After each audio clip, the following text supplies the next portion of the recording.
केंद्रीय मंत्री नितीन गडकरींनी राज्यात सक्रिय व्हावं, संघाकडून प्रयत्न होत असल्याची सूत्रांची माहिती। मातोश्रीवर आज महाविकास आघाडीची महत्त्वाची बैठक, राजकीय सामाजिक घडामोडींवर चर्चा होणार, महाविकास आघाडीची पुढची रणनीती देखील ठरणार।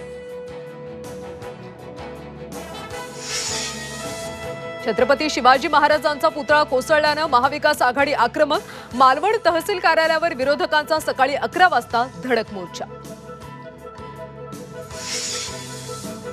शिवरायांच्या पुतळा कोसळल्याच्या दुर्घटनास्थळी मालवणमध्ये भाजप खासदार नारायण राणे भेट देणार, पत्रकार परिषद देखील घेणार।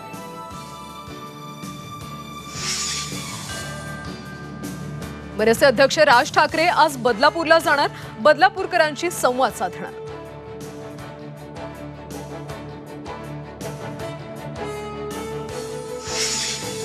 सीएसएमटी वरून लवकरच 24 डब्यांची लोकल धावणार, फलाट विस्तारीकरणाचं काम अंतिम टप्प्यात, मुंबईकरांचा लोकल प्रवास आणखी सुखकर होण्याची शक्यता।